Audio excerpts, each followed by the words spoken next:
Subhanallahi wa bihamdi. Subhanallahi. When Allah subhanahu wa ta'ala says, Inna Allah la yughayyiru ma biqawmin hatta yughayyiru ma bi anfusihim. Another ayah that's frequently misunderstood. That verily Allah subhanahu wa ta'ala will not change the condition of a people until they change the condition of themselves. This doesn't mean that you just sit back and say, let me work on my own taqwa and then everything will be okay in the ummah. No, that means that, you know what, if I'm guilty of dhulm, if I'm a transgressor in my own right. Yesterday there was a sister that was asking about being beaten in her home. If I'm beating my wife at home, then I don't need to be looking at the TV and looking at Bashar al-Assad. I need to look in the mirror. I need to worry about the zalim in me, the transgressor within me.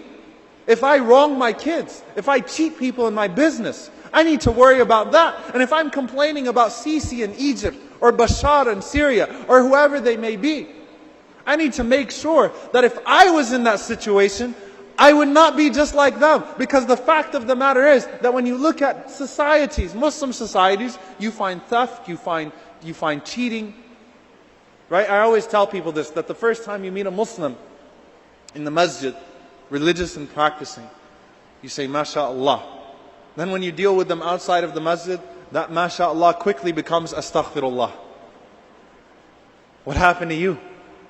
I thought he was religious. I thought she was great. Right? Man, I was wrong about you. And many of us, when we complain about these rulers and these leaders, we would do the exact same thing if we were in those situations.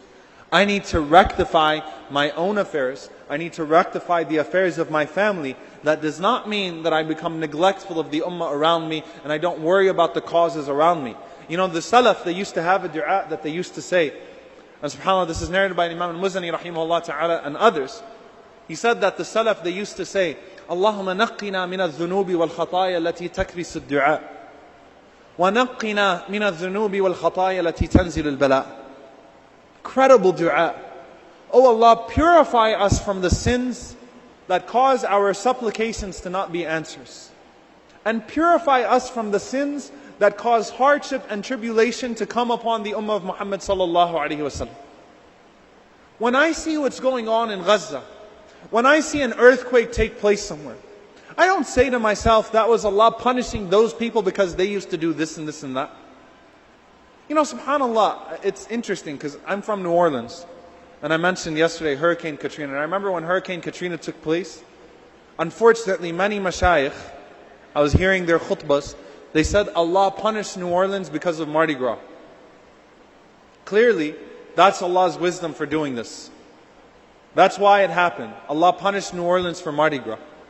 And I thought to myself, how idiotic and stupid do you have to be to say something like that?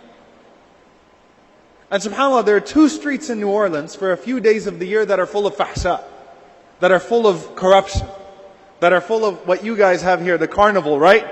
We have two streets in New Orleans, a few days of the year, that are like that. And you know what? The French Quarter, where that takes place, was the least affected area in Hurricane Katrina. Explain that to me.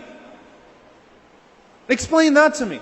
The people that were killed in Hurricane Katrina and that died were people that lived in the poorest neighborhoods. And I don't want to talk about the levees busting and who was behind that and why poor neighborhoods were flooded while the rich neighborhoods were saved. But there were poor people that died. You don't look at that and say, Allah's punishing them because of that. No, when hardship befalls the ummah, what have I done?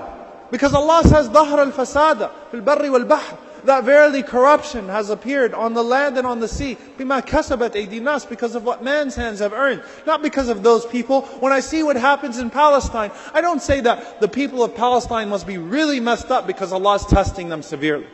When I see what happens in Syria, I don't say that, this is because they started listening to this type of music and that's why Allah subhanahu wa ta'ala destroyed them. When I see a tsunami take place somewhere, I don't say, that's because of what happens on the beaches there.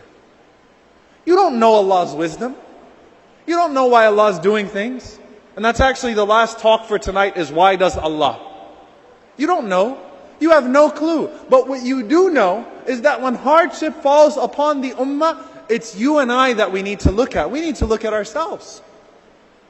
We need to look at ourselves. Because of the hadith that I mentioned earlier. إِنَّ النَّاسَ إِذَا رَأَوُا الْمُنْكَرَ لَا يُغَيِّرُونَهُ أَوْشَكَ أَنْ يَعُمُّهُمُ اللَّهُ بِعِقَابِ. When people see evil and they don't do anything about it, the wrath of Allah befalls them collectively. Subhanallah wa bihamdih.